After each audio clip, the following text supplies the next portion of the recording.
पूरे देश में पशुपालन बड़े पैमाने पर किया जा रहा है। ग्रामीण आजीविका का एक बड़ा सोर्स है पशुपालन। प्राचीन काल से पशुपालन होता रहा है और पशुपालन से न सिर्फ हमें दूध और मांस मिलता है, बल्कि अगर देखा जाए तो हमारे कृषि में भी सहयोगी हैं, क्योंकि जो कृषि के लिए जो कंपोस्ट मिलती है वो भी इसी से प्राप्त होती है।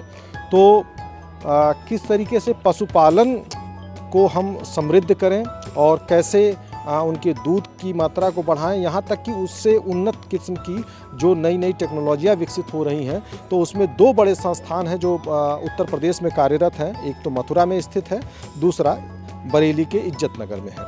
तो इज्जतनगर में जो संस्थान है वो इंडियन वेटनरी रिसर्च इंस्टीट्यूट है और इस संस्थान ने कई सारी टेक्नोलॉजियों पर काम किया है और उन टेक्नोलॉजियों से किसानों और पशुपालकों को बड़ी मदद मिली है।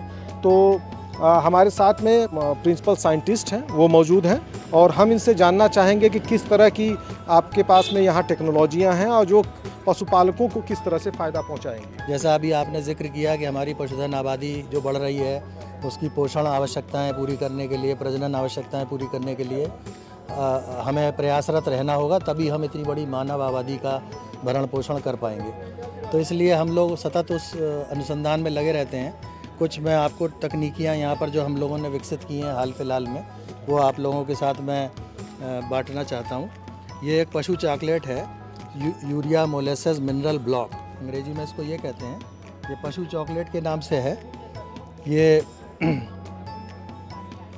पोषण का बहुत अच्छा एक सप्लीमेंट है। चूँकि हमारे यहाँ इतनी बड़ी पशु आबादी है और चारे दाने की कमी हमेशा बनी रहती है, तो हमें कुछ सप्लीमेंट ईजाद करने पड़े, जिससे कि हमारे जो जानवर हैं वो अपनी अधिकतम उत्पादक क्षमता को प्रदर्शित कर सकें।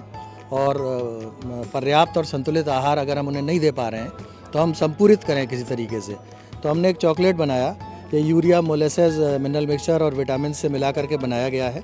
जो हम उसको राशन देते हैं नॉर्मल पशु को तो देते ही रहते हैं, और इसको हम साइड में रख देते हैं। इसको पशु चॉकलेट की तरह चाटता है और इसको चाटने से उसको जो है प्रोटीन और फाइबर और fat, sugar, calcium, phosphorus, minerals, vitamins सबकी पूर्ति उसको हो जाती है। तो ये एक सस्ता मद्दा हमने ऐसा विकल्प तैयार किया जो किसान के लिए महंगा भी नहीं है, और अगर वो अपने पशु को पर्याप्त और संतुलित आहार नहीं दे पा रहा है तो इसके ऊपर उसकी निर्भरता कुछ हद तक उत्पादन की क्षतिपूर्ति कर सकती है, काफ़ी हद तक कर सकती है। इसलिए ये एक सस्ता विकल्प है जो हम रिकमेंड करते हैं और इसको हमारे संस्थान ने तैयार किया। कीमत ये करीब 50 रुपए के लगभग 2 किलो का है। कितने पशु के लिए पर्याप्त है? ये एक पशु के पास एक रखा जाएगा या 2 पशुओं के बीच में एक रख दीजिए, तो वो बीच बीच में इसको चाटता रहता है। और इन टेक्नोलॉजियों से किसानों को, पशुपालकों को बहुत बड़ा फायदा हुआ है। धर्मेंद्र सिंह, किसान तक, वाराणसी। अगर ये वीडियो आपको पसंद आया है तो इसे लाइक जरूर करें। अगर चैनल अभी तक सब्सक्राइब नहीं किया है तो कर लें और नोटिफिकेशन पाने के लिए बेल आइकन भी दबा दें।